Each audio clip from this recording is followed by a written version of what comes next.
বন্ধুরা দেখুন, এখানে আমি একটা 300 গ্রাম পরিমাণ কুমড়ো নিয়েছি, মিষ্টি কুমড়ো নিয়েছি। তো মিষ্টি কুমড়োটা আমি খোসা ছাড়িয়ে টুকরো টুকরো করে কেটে নেব, কেটে ধুয়ে নেব। তো আপনি একটু মিষ্টি কুমড়োটার পরিমাণটা একটু বাড়িয়েও দিতে পারেন। তো দেখুন বন্ধুরা, আমি এখানে মিষ্টি কুমড়োর দুটো ফুল নিয়ে নিয়েছি। ফুলগুলো গাছে হয়েছিল, তো এইগুলো আমি দিয়ে দেবো এর মধ্যে, বড়ার মধ্যে। তো এইগুলোর বড়া হয়। তো এখানে আমি মিষ্টি কুমড়োটা খোসা ছাড়িয়ে নিয়েছি, সুন্দর করে টুকরো টুকরো করে কেটে নিয়েছি, কেটে ধুয়ে পরিষ্কার করে নিয়েছি। দেখুন, তো এখানে আমি একটা কড়াই বসিয়ে দিয়েছি। তো কড়াইটা একটু গরম হয়ে গেছে। তো এবার আমি বেশ খানিকটা, মানে খানিকটা বলতে অল্প 2 চামচ মতো রিফাইন তেল দিয়ে দেবো। তো এই তেলের মধ্যে গোটা কয়েক আস্ত জিরে দিচ্ছি, আর দিচ্ছি এই যে কেটে ধুয়ে রাখা মিষ্টি কুমড়োগুলো দেবো এবারে।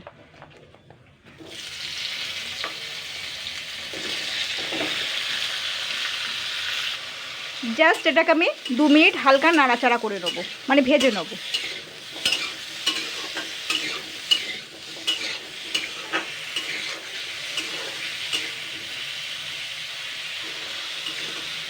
তো 2 মিনিট মতন হয়ে গেছে। মিষ্টি কুমড়ো কাঁচা গন্ধটা কিন্তু চলে গেছে, হেভি সুন্দর একটা ভাজা ভাজা গন্ধ হয়েছে। এবার আমি এর মধ্যে সামান্য স্বাদ মতো নুন, চিনি, হলুদ গুঁড়ো দিয়ে দিচ্ছি, খুবই সামান্য করে, একদম সামান্য, হাফের থেকেও মানে হাফ চামচের থেকেও কিন্তু খুবই সামান্য করে আর কি দিয়েছি, মানে বুঝে শুনে দেবেন আপনারা।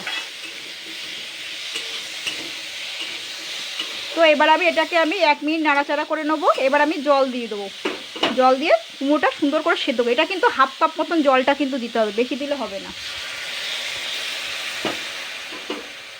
দিয়ে এবার আমি এটাকে মিষ্টি কুমড়োটাকে সিদ্ধ করে নেবো। সিদ্ধ করে এটাকে সুন্দর করে একটা জল শুকিয়ে একদম পুরো ময়দা যেরকম ডো বানায়, তো সেরকম করে নিতে হবে, নাড়তে নাড়তে। আর জল দেওয়া যাবে না, এমনি তো মিষ্টি কুমড়ো এটা পুরো সেদ্ধ হয়ে যাবে তাড়াতাড়ি, কুমড়ো জিনিস তাড়াতাড়ি সেদ্ধ হয়ে যায়। তো বন্ধুরা দেখুন, এখানে আমি কিন্তু হালকা আঁচে করে নিয়েছি, জলটাকে শুকিয়ে নিয়েছি। আর এই মিষ্টি কুমড়োটাকে সুন্দর করে ভেঙে ভেঙে একদম পুরো জলটাকে শুকিয়ে নিয়েছি। ভাজাও সুন্দর হয়েছে, জলটাও কিন্তু শুকিয়ে গেছে অনেকটা। তো এবার আমি গ্যাসটা বন্ধ করে দেবো। দেখুন, পুরো ডো মতন হয়ে গেছে।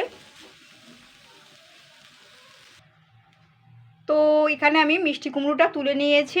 আর এখানে একটা ছোট সাইজের পেঁয়াজ কিন্তু ভালো করে কুচিয়ে নিয়েছি। এবার আমি এতে বেশ কিছু কিছু উপকরণ দেবো, অ্যাড করব। দেখুন, এখানে একটু বিট নুন নিয়েছি, বিট নুনটা আমি নিয়ে নিচ্ছি এখানে অল্প একটু, সামান্য স্বাদ মতন।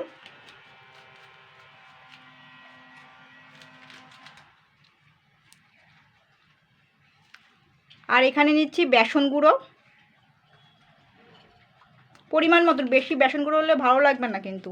আর একটু নিচ্ছি ম্যাগির মশলা নিয়ে নিচ্ছি এইখানে অল্প একটু ম্যাগির মশলা নিয়ে নিলাম। এবার আমি এগুলোকে সবগুলো একসঙ্গে মেখে নেব। আর লঙ্কারগুলো বেশি দিলাম না, যেহেতু তখন একটু অল্প একটু দিয়েছি। আপনারা চাইলে দিতে পারেন লঙ্কার গুঁড়ো বা লঙ্কা কুচানো দিতে পারেন, কিন্তু বাচ্চা খাবে তো ওই জন্য আমি আর লঙ্কার গুঁড়ো বা লঙ্কা কুচানোটা দিলাম না। একটু গরম আছে,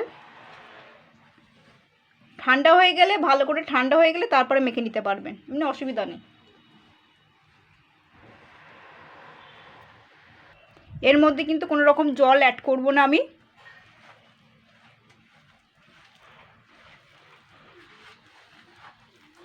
পেঁয়াজটা কাঁচাই দেওয়ার চেষ্টা করবেন, ভেজে না। আমি আর কি যেভাবে করলাম সেইভাবেই করবেন। শুকনো হয়ে গেল সুন্দর। বেসন গুঁড়ো দেওয়ার দরকার নেই, বেশি বেশি বেসন গুঁড়ো হলে ভালো লাগবে না কিন্তু খেতে।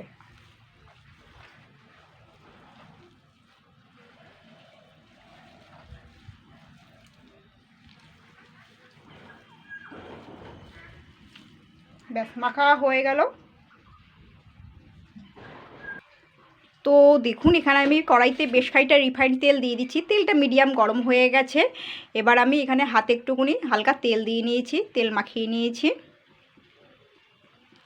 এখান থেকে আমি নেব, এভাবে গোল গোল করে পাকাবো। দেখুন, আমি হাতটা ধুয়েই নিয়েছিলাম কিন্তু। তো এবার আমি এটাকে সুন্দর করে গোল গোল করে পাকিয়ে চ্যাপটা করে দিয়ে দেবো।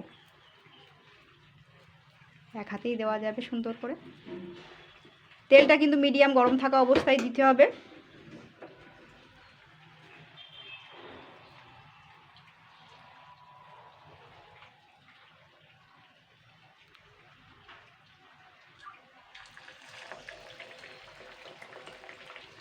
কড়াইটা ছোট তো ওই কারণে আমি একটা একটা করেই দেবো। এটাকে আমি এবারে উল্টাই দেবো, যে আমি এই সাইড দিয়ে আরেকটা দেওয়ার চেষ্টা করব।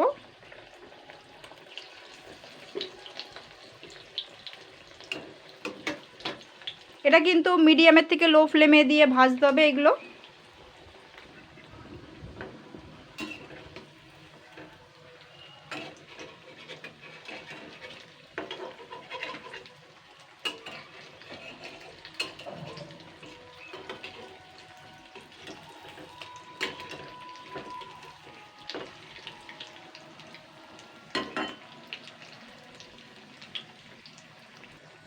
তো এই দুটো ভাজা হয়ে গেছে, তো আমি এবারে তুলে নেব।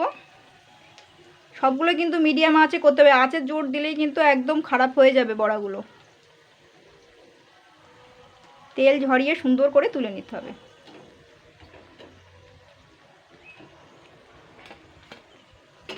তুলে নেব। এবার আমি এইভাবে যে কটা সে কটাই করে নেব।